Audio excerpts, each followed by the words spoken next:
कर्म और जीव में निमित्त नैमित्तिक संबंध है, पर हमें हम्म। कर्ता कर्म भी का जो संबंध है वो भी दिखता है।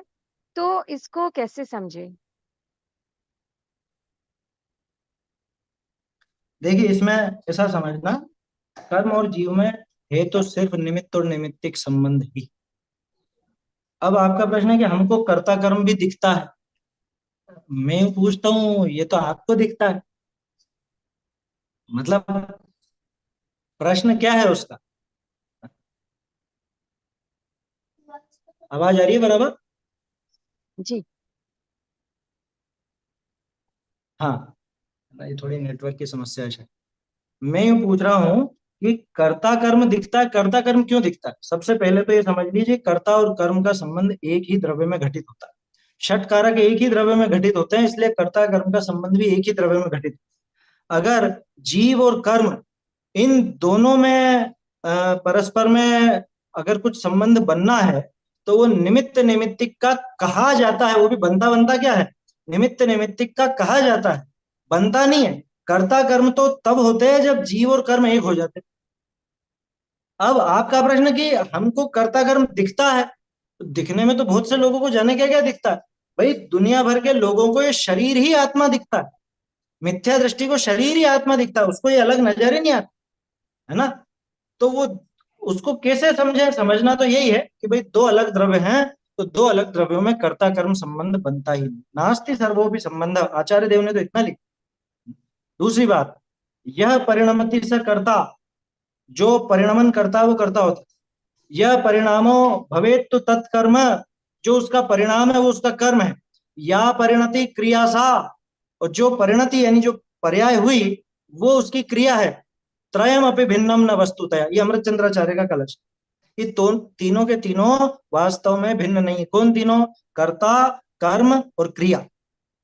क्योंकि षट कारक एक ही द्रव्य में घटित होता है, इसलिए कर्ता कर्म क्रिया ये तीनों भी एक ही में घटित, है ना? अब जीव और कर्म में चूंकि परस्पर में ऐसा संबंध दिखता है, मोक्षों प्रकाशक में दूसरा तीसरा अधिकार, अभी हमारा तीसरा प्रारंभ हुआ है, तो दूसरे तीसरे अधिकार में यही वर्णन किया टोडरमल जी ने। वो पूरा बताया कि जब इसके ऐसे ऐसे कर्म का उदय होता है, तब इस जीव की प्रवृत्ति कैसी होती है, और प्रवृत्ति कैसी होती है, प्लस उसमें ये जीव दुखी कैसे होता है, ये सारी बात वहां समझ में आता है।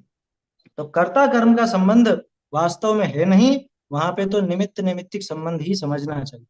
और निमित्त नैमित्तिक भी इसलिए कि ये जो क्रिया हुई इसके अनुकूल वो नजर आता है। इसके अनुकूल नजर आता है, इसलिए वो निमित्त कह देते है ना, अनुकूलता की वजह से। तो कर्ता कर्म का संबंध वास्तव में वहां पर नहीं है ना, निमित्त नैमित्तिक भी कहा जाता है। अच्छा, और निमित्त नैमित्तिक को जोर नहीं देना कभी भी। हम निमित्त नैमित्तिक के नाम पर कर्ता कर्म ही बिठाते हैं। निमित्त तो है ना, निमित्त तो है ना, ऐसा कह करके हम उसके ऊपर ही वो बात ढोल देते। निमित्त तो है ना का क्या मतलब? निमित्त का उदाहरण बताऊं? जैसे यूं समझ लीजिए कि वो काकताली न्याय जैसा समझना है इसको। काकताली न्याय समझते हैं? काकताली न्याय होता है, जो ताल का पेड़ होता है और उसका एक फल होता है, वो बहुत मजबूती से जुड़ा हुआ होता है डंठल से।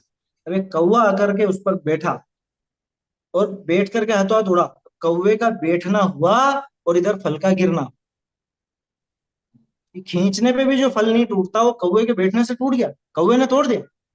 हाँ? कि नहीं, कि बैठा तो था ना। अब बताओ कौवे ने क्या किया? हाँ? कौवे ने कुछ नहीं किया होगा। तो निमित्त नैमित्तिक का अर्थ सिर्फ इतना है कि इधर तो ये कार्य हो रहा था और इधर ये दूसरा जो द्रव्य था ये वहां पे अनुकूल के रूप में मौजूद था, बस इतना सा। तो अनुकूलता देख करके हम उसको कर्ता मानने मानने लग जाते, जबकि कर्ता कर्म वहां पर नहीं।